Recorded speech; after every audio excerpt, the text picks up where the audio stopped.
संतों को मालूम। प्रभु कैसे हो? कृपा है बढ़िया है। हाँ कृपा है। धन्यवाद महाराज, हमारी आत्मा बहुत सी आपसे धन्यवाद। गुरु लोगों को चाहिए। आपकी कृपा है, आप ये तो जो आज मन में सोचा था वो जरूर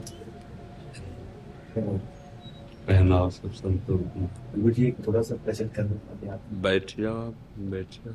आसन दो संतों को, दो आसन। आज्ञा कीजिए महाराज।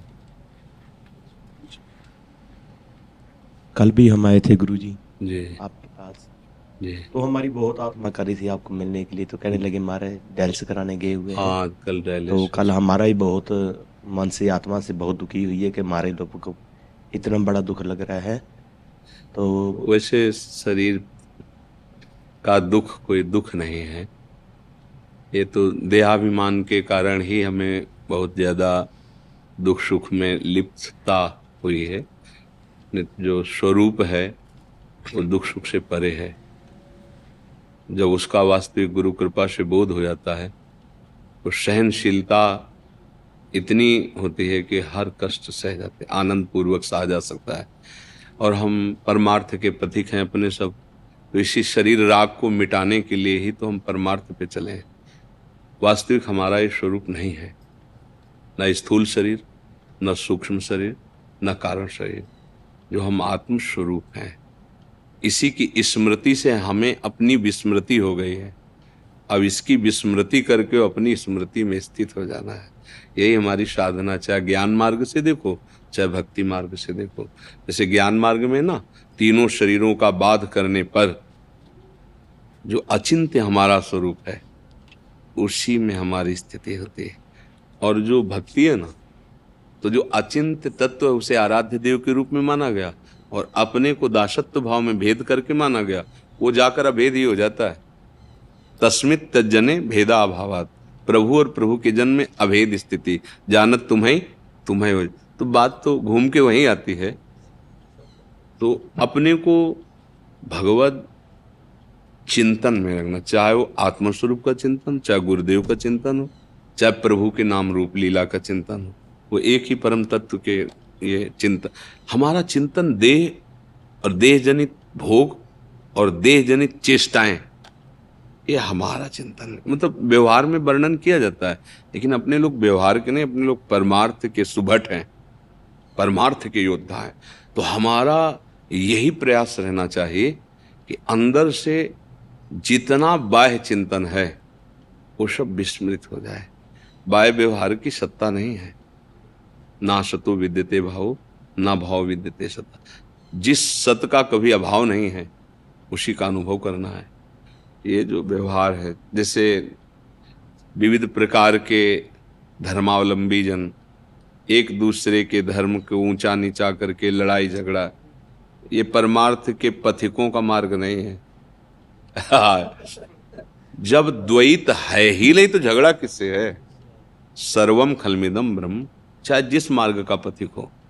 जब सिय राम में सब जग जानी तो फिर बचा कौन। जब जड़ चेतन जग जीव जत सकल राम में जान, चाहे भक्ति से चलो चाहे ज्ञान से चलो। तो अपने को चिंतन जो हमारा वो संभालना, बस यही साधना है। हमारा अंदर ही अंदर चिंतन गुरुदेव के वाक्यों पे हो, वेदांत वाक्यों पे, मंत्र पे, नाम पे। तो संसार का पहले हम विस्मरण करें, और जहां संसार का विस्मरण हुआ यही संसार है, स्थूल दे, सूक्ष्म दे और कारण। तो सच्चिदानंद आपका स्वरूप है। जैसे नहीं, शिवोहम अहम ब्रह्मास्मि, जो ज्ञान मार्ग के पथिकों का अनुभव में वही स्वरूप है। तरंग से वायु निकल गई तो समुद्र ही था, समुद्र ही है, समुद्र ही रहेगा। वायु विकार ही तरंग नाम दिए थी। ऐसे ही ये देह विकार जो है मायाकृत, इसमें हम फंस गए, स्त्री पुरुष उत्तम अधम।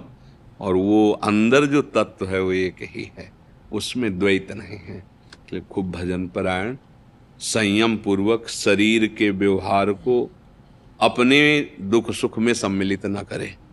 इसका मान अपमान, इसका दुख सुख, इसका जन्म मृत्यु मेरा नहीं है, ये अनुभव में आ जाना ही हम वैरागियों का परम वैराग्य का फल है। अगर ये अनुभव में ना आया तो फिर प्रपंच ही है नहीं? मान अपमान दुख सुख लाभ आने तो प्रपंच ही है फिर। इसलिए निरंतर जो हम परमार्थ के योद्धा हैं, सहनशीलता हमारा कवच है। कोई गाली दे हम मुस्कुरा के निकलेंगे, ये हमारा परमार्थ है।